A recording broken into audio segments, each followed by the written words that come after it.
네, 이슈 분석 Y 시간입니다. 시장의 중요한 이슈 함께 체크해 보면서 대비 전략 만들어 보도록 하겠습니다. 김세영 전문가와 함께 하도록 할게요. 어서 오세요. 안녕하세요. 네, 반갑습니다. 자, 오늘 주제가 미국의 금리 인상과 2018년 투자 전략입니다. 벌써 2018년에 대한 투자 전략을 만들어야 될 때가 왔습니다.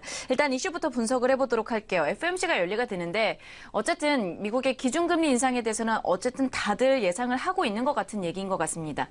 대체적인 시각은 어떤지 함께 분위기를 좀 파악을 해보도록 하죠. 네, 우선은 그 선물 거래 시장에서 보게 된다면 금리 인상 가능성에 대해서 85% 정도 점치고 있는 것 같고요. 그리고 만약 이번에 금리를 인상하게 된다면 1에서 1.25%에서 0.25% 정도 상승을 할 거다, 올릴 것이다라고 예상을 하고 있고요. 그리고 이번에는 이제 연준 의장이 이제 발표를 하고 나서 기자회견을 하게 되는데요. 1년에 4번 정도 합니다. 그런데 이제 보통 3개월에 한 번씩 돌아오는 이번에 이제 하게 된다. 그리고 또한 제롬 파월 차기 연준 의장이 선임되고 나서의 처음 FOMC 회의이기 때문에 아마도 이제 이런 전체적인 내용에 대해서 기자들은 많이 궁금해할 거다라고 저는 보고요. 목요일 새벽 4시에 발표가 됩니다. 그런데 또 목요일 저녁 9시 45분에는 유럽의 통화정책 회의에 따른 기준금리 인상 여부에 대해서 또 발표를 하게 되는데요.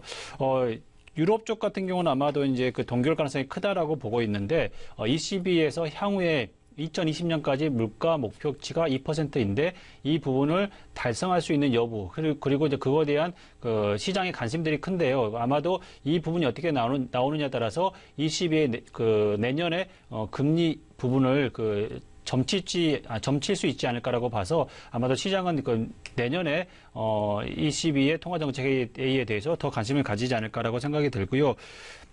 ECB 같은 경우는 양적 완화 프로그램을 통해 가지고 2천억 유로가 넘는 자산을 보유하고 있는데요. 아마 내년부터는 이 자산을 조금씩 줄이는 모습들이 보일 거고, 또한 그렇지만 채권 만기에 대해서는 재투자를 할 것이다라는 시장 예상이 있기 때문에 유로존에 의한 ECB에 의한 유동성 해소는 그렇게 크지 않을까라고 예상을 해서 지금 현재 상태에서 본다면 미국의 금리 인상을 조금 더 주목을 할 필요가 있다라고 생각을 하게 됩니다.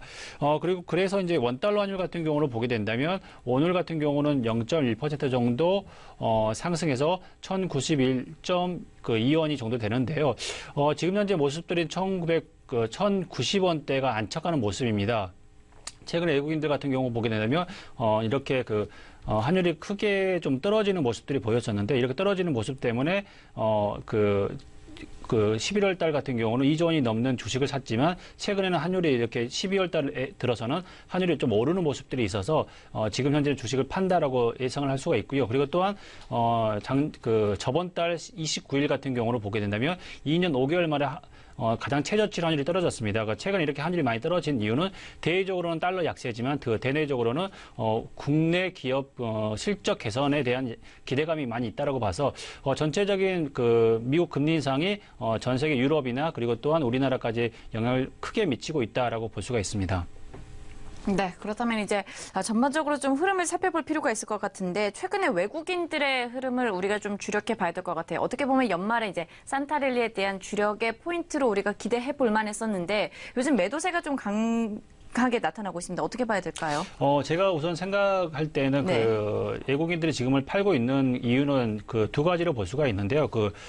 수익 실현 욕구라고 말씀을 드릴 수가 있습니다. 만약에 예를 들면 외국인 투자자들이 국내 시장에 올해 초반에 시작했을 때 만약 100만 원으로 시작했다면 지금 가격으로 본다면 150만 원 정도의 자산 가치가 돼 있을 겁니다. 그렇기 때문에 어느 정도 이익금을 확보한다는 측면에서 일부 파는 것들이 있을 거고요.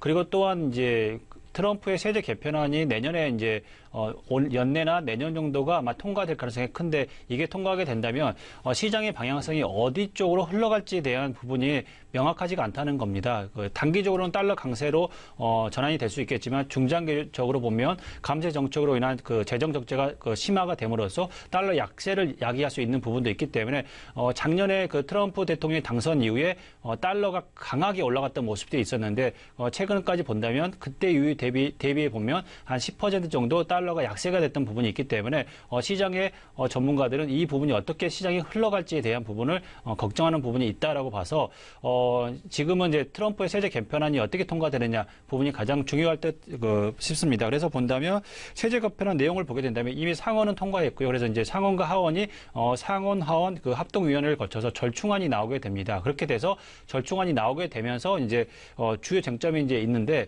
주요 쟁점으로 본다면 법인세 인하 시기와 그리고 법인 대체 최소세라는 게 있습니다. AMT라는 게 있는데 AMT 같은 경우는 기업이 이익이 났음에도 불구하고 각종 공제를 통해서 세금을 안 내는 경우가 있는 겁니다. 그럴 때 최소의 세율을 먹여야 된다라고 해서 생긴 건데요. 이 부분을 상원 같은 경우는 이제 내년은 유지하자라는 주의고 하원 같은 경우는 내년에 폐지를 하자라는 주의입니다. 그래서 법인세 같은 경우는 이제 인하하는 거에는 동의했지만 이 부분이 좀 있다라고 봤을 때 대체적인 시각은 올해 연내나 내년 정도는 아마도 통과될 가능성이 크다라고 보고 있습니다. 그리고 또한 미국 기업의 이제 그 자금이 보통 보게 된다면 그 글로벌 기업들이 많이 있기 때문에 해외에서 벌어들이는 자금들이 현금이 많이 있습니다. 그 현금이 본국으로 송환됐을 때 송환세를 내게 되는데요. 지금 현재 보면 상원에서는 30%인 송환세를 지금 보면은 그 14%, 하원 같은 경우는 12%로 낮춰야 된다는 부분이 있기 때문에 이런 부분 세금이 낮아지는 걸로 인해서 그 미국의 글로벌 그 IT 기업들 같은 경우는 현재보다도 수익을 흔히 말하는 그 수익을 세이브할 수 있는 조건들이 있다라고 봐서 이런 부분이 그 시장에 영향을 미치기 때문에 아마도 지금 현재 보면 S&P나 다우 같은 경우 그 역대 최고치를 계속 찍고 있는데요. 아마도 세제 개편안이 되면 단기적으로 이 이슈로 인해서 아마 더 올라가지 않을까. 그렇게 된다면 우리나라 기업에도 큰 영향을 미쳐서 내년은 아마도 그 IT 기업에 대한 그 투자가 많이 더 이루어지지 않을까라고 생각이 듭니다. 그러면 지금 시점에서는 사실 이제 내년도 생각을 하면서 투자 전략을 잡아야 되잖아요. 어떤 큰 그림을 그리는 게 좋을까요?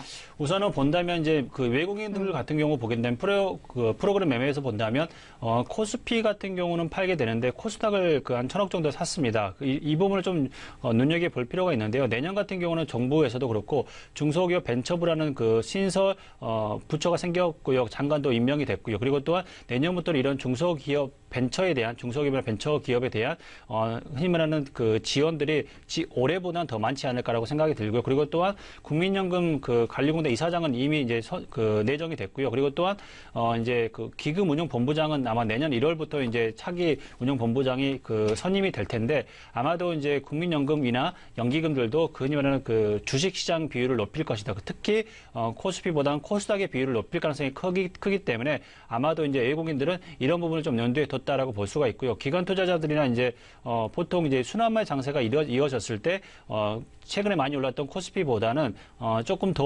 올랐고 그리고 또 실적이 좋은 기업들에 대해서 더 많은 그 순환매 장세에 자금을 투입하지 않을까라고 예상을 하게 된다면 아마도 제가 생각할 때는 그 올해는 그 코스피가 많이 올랐지만 내년에는 코스피가 그 어느 정도 그 변동은 있겠지만 그렇게 크게 오르는 것보다는 오히려 코스닥이 더 많이 오르지 않을까라고 생각이 들어서 지금은 좀 우량한 코스닥 기업, 그리고 실적이 많이 나는 코스닥 기업에 관심을 가지시는 게 좋지 않을까라고 생각이 듭니다.